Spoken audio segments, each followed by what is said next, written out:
question to you, Congressman Labrador, is that aren't you doing kind of the same thing? Because you're saying, well, I do want to do immigration reform, which includes this linkage between enforcement and some type of path to normalization or citizenship or work status or more foreign workers or what have you.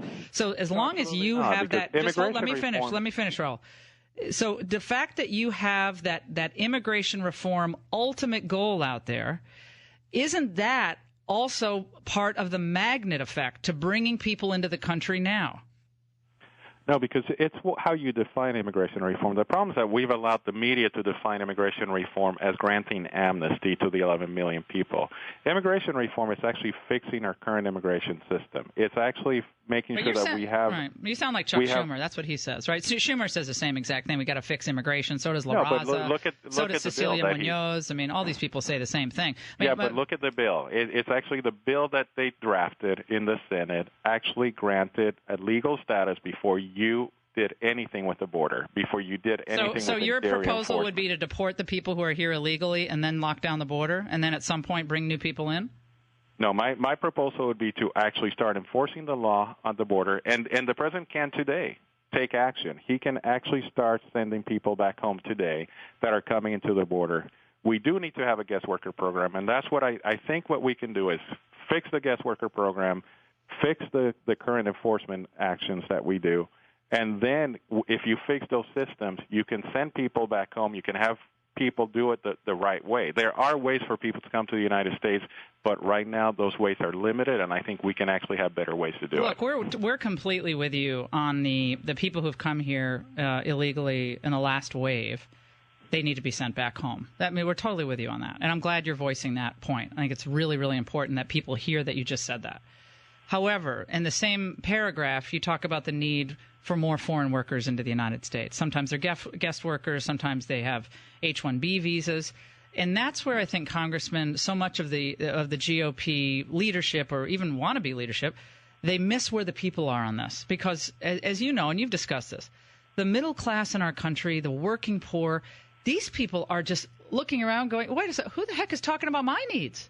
Yes. How do we actually advocate as a conservative, which you say you are, that in our current economic situation, we as a Republican Party need to focus on bringing more guest workers into a country where we have 50 million Americans out of work and many more millions on food stamps and the dependency class growing by the day, including many of them who are illegally in this country or even recent immigrants into this country who don't have jobs? I don't disagree with you, Laura. I think that should be our number one priority. We need to make sure that we reform the welfare system in the United States. We need to make sure that we have a top economy, that we need to make sure that we reform the tax code. If we do all those things, the economy is going to grow. American citizens are going to do well. As you know, here in Washington, D.C., it seems like politicians, all they care about is big special interests.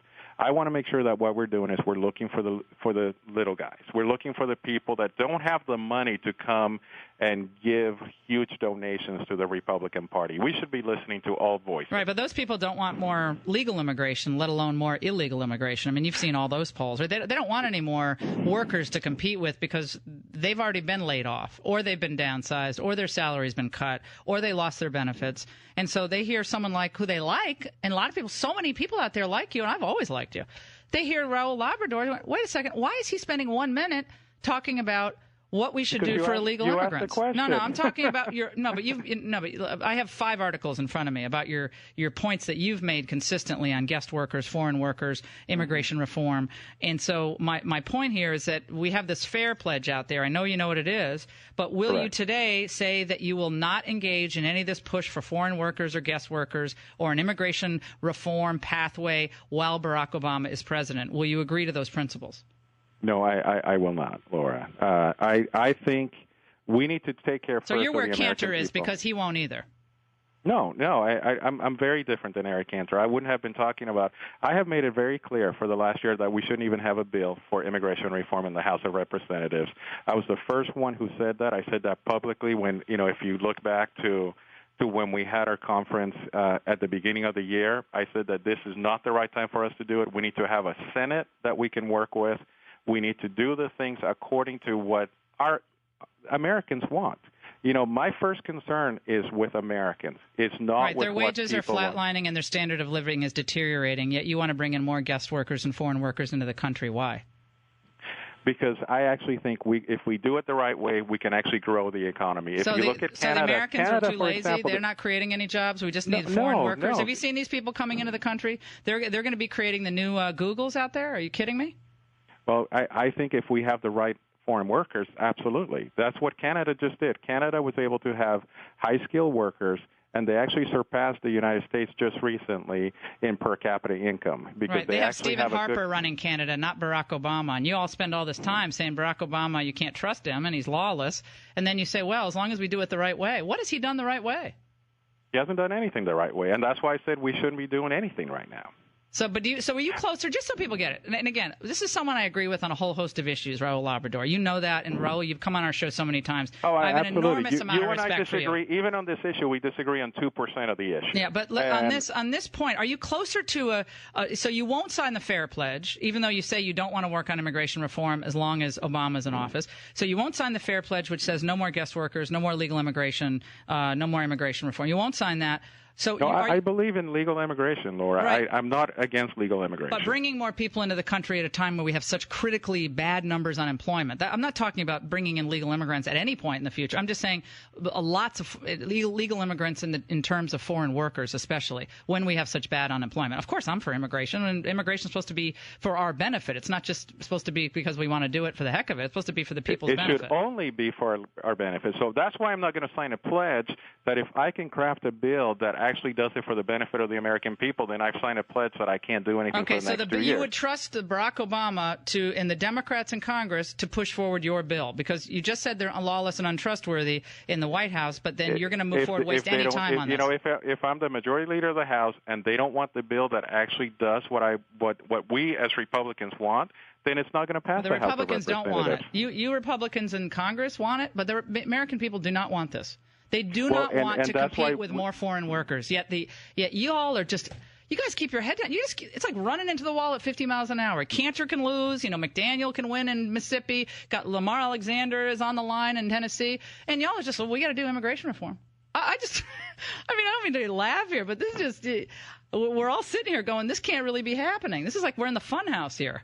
But Labrador is a smart guy, and you got to see the writing on the wall here. And they're looking to you as the conservative alternative to Kevin McCarthy. And that means rule of law, enforcement, American people, standard of living. That's our singular focus. That's exactly what I just said. The only difference between what I said and what you're saying is that you want me to sign a pledge that I'm not going to sign because we can actually fix this problem. And if the Democrats don't work with us, if the president doesn't enforce the law, if he doesn't do something about these children, then nothing's going to get out of the House of Representatives. Well, right, but so you would rather have somebody. But Raul, we know that none of this is going to happen. You're just wasting your time, and you're squandering your conservative bona fides in the process. You're squandering such a great opportunity to bond in a populist way with those American voters and those citizens that are struggling now. They're looking for people like you to lead them out of this horrible economic disaster they're in. And they hear you, well, we got to link immigration reform with enforcement. I mean, linking it is what got us this problem in the first place in 1986. We're going to do it all over again. No. That's actually incorrect. I practiced immigration law for 15 years. What we did is we actually gave amnesty. We gave amnesty first, and we never did the enforcement. But Raul, I will go back to your point. First. I actually did a few immigration law cases myself when I was a lawyer, but I was not on the. And for the most part, I see what you're saying there. But when you say we won't give amnesty first, allowing people to remain in the United States of America while you all hash out whether things are going to be enforced is amnesty. The only way it's not amnesty if the people are actually forced to return to their home country. So you can say it's not amnesty, but allowing millions of people to be in our public schools, work here, live here, use health care and food stamps, that is a type of amnesty. And that's why when people hear these then it's not amnesty. Well, are they staying? Well, yeah, they're staying. Then how is that not amnesty?